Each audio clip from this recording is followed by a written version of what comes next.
मोठ्या बातमीपत्राची सुरुवात करूया, ती म्हणजे संतोष देशमुख हत्या प्रकरणातील सर्व 7 आरोपींवरती मकोका लावण्यात आलाय। सरपंच संतोष देशमुख हत्या प्रकरणातली सर्वात मोठी कारवाई ही समोर येते। प्रतीक घुले, सुदर्शन घुले, सुधीर सांगळे, कृष्णा आंधळे, महेश केदार, जयराम चाटे, विष्णू चाटेवरती मकोका लावण्यात आलेला आहे। संतोष देशमुख हत्या प्रकरणामध्ये ही मोठी कारवाई समोर आलेली आहे।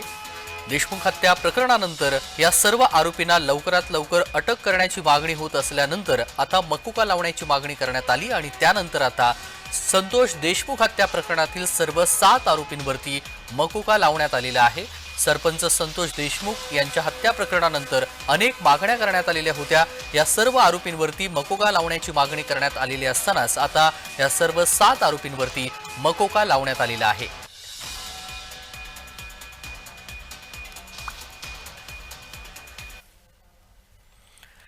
धाराशिवमध्ये आज जनआक्रोश मोर्चा आहे। संतोष देशमुख, सोमनाथ सूर्यवंशी यांना न्याय मिळवून देण्यासाठी ह्या मोर्चाला सुरुवात झालेली आहे। राजमाता जिजाऊ चौकामधून सकाळी ह्या मोर्चाला सुरुवात झाली। डॉक्टर बाबासाहेब आंबेडकर चौक, छत्रपती शिवाजी महाराज चौक मार्गे हा मोर्चा जिल्हाधिकारी कार्यालयावरती धडकणार आहे।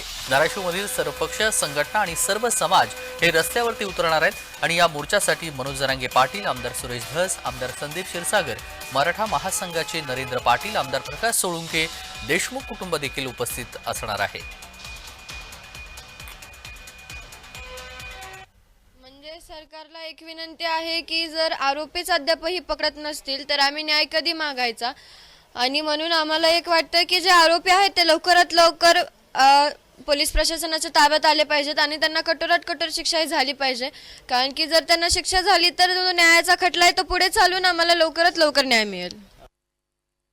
सरपंच संतोष देशमुख आणि सोमनाथ सूर्यवंशी यांच्या न्यायासाठी आज धाराशिवमध्ये न्याय मोर्चा काढला जातोय आणि न्याय मोर्चाला आता सुरुवात होती आहे। परंतु या न्याय मोर्चाला आता बऱ्याच समाज घटकातील लोकप्रतिनिधी असतील, पदाधिकारी असतील या ठिकाणी उपस्थित झालेले आहेत। या ठिकाणी ज्या पद्धतीनं लोक जमा होत आहेत त्यांच्याशी आपण बातचीत करणार आहोत। एकंदरीत धाराशिवमध्ये ही काय नेमकी जनभावना आहे ती जाणून घेण्याचा प्रयत्न करतोय।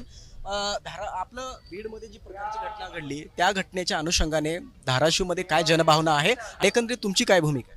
या ठिकाणी धाराशिवकरांच्या वतीने मी Republican party of India Athawale गटाचा जिल्हाध्यक्ष रवी माळे या ठिकाणी धाराशिवकरांच्या वतीने संतोष क्षीरसागर, स्वर्गवासी संतोष क्षीरसागर व बौद्धवासी सोमनाथ सूर्यवंशी यांची जी निर्गुण हत्या झालेली आहे याचा आपण रिपब्लिकन पार्टी ऑफ इंडियाच्या वतीने तीव्र असा निषेध आपण कलेक्टर साहेबांच्या आपण दिलेला आहे।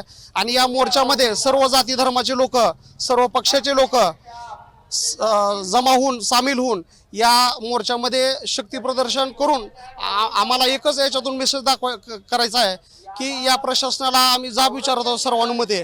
हे सरकार असो किंवा विरोधी पक्ष असो, हे गुन्हेगाराला पाठीशी घालण्याचं काम आज करत असल्याचं इथं स्पष्ट दिसतंय। त्याचं कारण आहे की एक आरोपी आणखी फरार आहे आणि जे मिळालेत आरोपी ते स्वतःहून अटक झालेले आहेत। मग इथलं पोलीस प्रशासन आणि या पोलीस प्रशासनावर सरकार असो की विरोधी पक्ष यांचे कशा पद्धतीनं लक्ष आहे हे यातून दिसतंय। आज संपूर्ण बिहार पॅटर्न आपण देशभर ओळखून आहे। बीडचे बिहार झाले। आम्ही आमची शिंदे साहेबांना, मी शिवसेनेचा जिल्हा संपर्क प्रमुख म्हणून या ठिकाणी या मोर्चामध्ये एकच मागणी करतो की शिंदे साहेबांनी धनंजय मुंडेला या ठिकाणी जिल्ह्याचा पालकमंत्री करू नये, आमची ही मागणी राहणार आहे। सरपंच देशमुख साहेब असतील, ह्यांना देखील जे गुंडांनी मारहाण केलेले आहे त्याच्यावर आपले महाराष्ट्राचे गृह खातं जे आहे ते जबाबदार आहे आणि गृहमंत्र्यांनी याच्यावर राजीनामा द्यावा आणि सर्वस्वी जबाबदारी ही जी परभणी घटना असेल, बीड घटना असेल, त्यांच्या नावापुढे स्वर्गवासी लावायलाही आज आम्हाला म्हणजे माझ्या कुटुंबियांना, मला गावकऱ्यांना आज खूप दुःख होते। आम्हाला वाटतच नाहीयेत की हे आज आमच्यातून निघून गेलेत, पण हा खूप मोठी घटना आहे, ती सांगताही येत नाही आणि ती सांगता येत नाही। माझ्या म्हणजे आम्ही तर आज त्यांची वाटच बघतोय, पण आमच्या घरचा जो कुत्रा राजू आहे तो सुद्धा प्रत्येक गाडीच्या मागे पळत जाऊन त्याला वाटतं आपले अण्णा आले, तो प्रत्येकाच्या गाडीमध्ये मागे पळतोय, तोही त्याचे अण्णा सगळीकडे बघतोय, तो अण्णाला शोधतोय।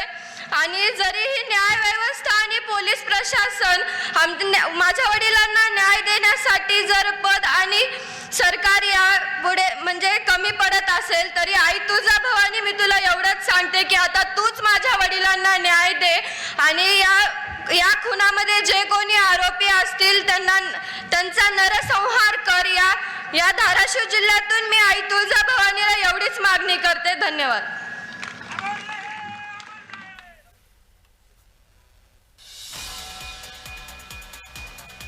धाराशिवमधून हा जन आक्रोश मोर्चा आपण पाहतोय.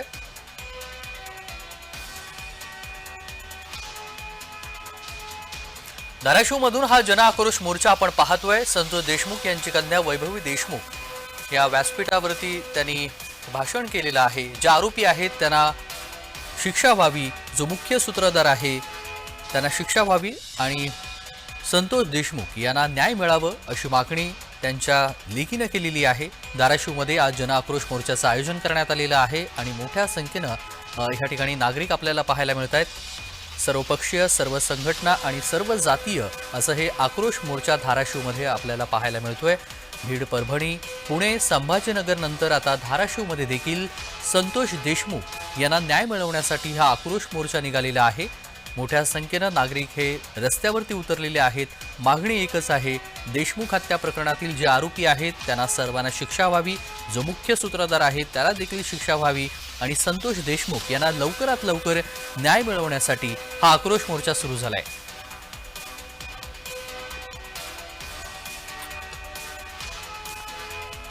ही थेट दृश्य आपण धाराशिवमधील पाहतोय. आक्रोश मोर्चाची मोठ्या संख्येनं आक्रोश मोर्चामध्ये नागरिक जमलेले आहेत. सर्वपक्षीय, सर्व संघटना आणि सर्व जातीय असा हा मोर्चा आहे, ज्यामध्ये संतोष देशमुख यांना न्याय मिळवण्यासाठी हा आक्रोश मोर्चा आहे. जे 7 आरोपी आहेत त्या 7 आरोपींवरती आजच मकोका लागलेला आहे आणि त्यामुळं मकोका लावण्याची मागणी सर्व नागरिकांनी केलेली होती, सर्व नेत्यांनी केलेली होती आणि अखेर 7 आरोपींना मकोका लागलाय. कुटुंबाला न्याय देण्यासाठी बीडमध्ये जाऊ नको, तू परभणीमध्ये जा. परभणीमध्ये तुला काय करायचंय कर. मी तुमच्या अशा धमक्याला घाबरत नाही. तुमच्या आकाचा आका येऊ द्या, नाहीतर तुमच्या बापाचा बाप येऊ द्या. मी लढणारा कार्यकर्ता आहे. ज्या ठिकाणी तुम्हाला मला गोळ्या घालायच्या असेल घाला, पण मी घाबरणार नाही. देशमुख, संतोष देशमुख यांच्या हत्येनंतर आक्रोश मोर्चा ठिकठिकाणी आपल्याला पाहायला मिळतोय. धाराशिवमधील हा आक्रोश मोर्चा आहे. सकाळपासून ह्या मोर्चाला सुरुवात झालेली आहे. जिल्हाधिकारी कार्यालय आहे धाराशिवमधील, त्याबाहेर सर्व जमलेले आहेत आणि जे प्रमुख नेते आहेत ते ह्या मोर्चेकरांना संबोधित करत आहेत. मनोज जरांगे पाटील देखील ह्या मोर्चाला सहभागी होणार आहेत. दरम्यान हा मोर्चा धाराशिवमधून आपण पाहतोय. सगळ्या आरोपीवर जोपर्यंत न्यायाला म्हणजे मोका लागत नाही, कुणाचा गुन्हा नोंद होत नाही, खंडणी ते गुन्हापर्यंत हे सगळे आरोपी आहेत, ही संघटित गुन्हेगारी आहे, तोपर्यंत मी यावर प्रतिक्रिया देणार नाही. सगळ्यांवर हा मोका आणि कुणाचा म्हणजे गुन्हा नोंद झाला पाहिजे. पण याच्यातून कराडांचं नाव याच्यात नसल्याची माहिती मिळते. आलं पाहिजे. सगळे गुन्हेगारी वृत्तीचे लोक इथे, यांच्यावर पहिले 10-10, 20-20 गुन्हे येतं आणि तोपर्यंत मी थांबणार नाही. मला न्याय पाहिजे. सगळ्यांना फाशीची शिक्षा झाल्याशिवाय आम्ही थांबणार नाही. राज्यातील मंत्र्याचा वर्दस्त यांच्यावर दिसतंय असं वाटतं तुम्हाला? त्याच्यात काय झालंय तपासात, ते तपास आम्ही आज मागवलेला आहे. त्याचं पण स्पष्टीकरण आपण देऊ. आपण त्याचा तपासात काय झालेलं आहे ते आपल्याला आज संध्याकाळपर्यंत आपण ते तपास मागून घेतलेला आहे.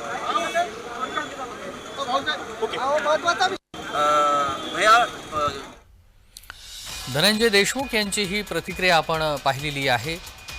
7 आरोपींवरती मकोका लागलेला आहे. धनंजय देशमुख यांची देखील हीच मागणी होती की ह्या आरोपींवरती मकोका लावण्याची आणि अखेर ह्या 7 आरोपींवरती मकोका लागलेला आहे. संतोष देशमुख यांना न्याय मिळवण्यासाठी आमचा हा आक्रोश मोर्चा आहे असं धनंजय देशमुख यांनी म्हटलेलं आहे. धनंजय देशमुख यांनी संतोष देशमुख यांच्या हत्येनंतर ठिकठिकाणी आपण ह्या मोर्चामध्ये सहभागी झालेला आपण पाहिलेलं आहे. दरम्यान आज धाराशिवमध्ये देखील ते सहभागी झालेले आहेत. देशमुख कुटुंबीय धाराशिव मोर्चामध्ये सहभागी झालेले आहेत. धनंजय देशमुख यांनी 7 आरोपींवरती मकोका लावल्यानंतर ही प्रतिक्रिया आहे. देशमुख कुटुंबियांची वेदना मोठी असल्याचं त्यांनी म्हटलेलं आहे आणि संतोष देशमुख यांना लवकरात लवकर न्याय मिळवण्याचं सरकारच्या हातामध्ये आहे. त्यामुळे संतोष देशमुख यांना लवकरात लवकर न्याय मिळावं हीच आमची मागणी असेल असं धनंजय देशमुख यांनी म्हटलेलं आहे. काही वेळापूर्वीच संतोष देशमुख यांची कन्या वैभवी देशमुख यांनी व्यासपीठावरती भाषण केलं आणि देशमुख कुटुंबियांची वेदना मोठी आहे. संतोष देशमुख यांना न्याय मिळावं ही मागणी आहे आणि त्यासाठीच हा मोर्चा आहे असं त्यांनी म्हटलंय. बातमी या संदर्भातील देशमुख कुटुंबियांच्या वेदनेपुढे माझं आजारपण काहीच नाही. मराठा आंदोलक मनोज जरांगे पाटील यांनी वक्तव्य केलंय. आजारी असूनही मनोज जरांगे पाटील हे धाराशिवच्या मोर्चामध्ये सहभागी झाले. मी मोर्चेकऱ्यांना सांगताना सांगितलं जितकं चालता येईल तितकंच आत चालन, कारण माझ्या हाताला आणखीन बिसाला येईल, त्यामुळं तब्येत साथ देत नाही. तब्येत एवढी खालवली तरी देखील मोर्चामध्ये सहभागी होत आहात. कुटुंबाच्या केवढ्या वेदना आहेत संतोष भाईच्या, किती भयंकर वेदना आहेत. त्या वाकोडे साहेबांच्या परभणीच्या किती वेदना आहेत, सोमनाथ सूर्यवंशीच्या किती वेदना आहेत.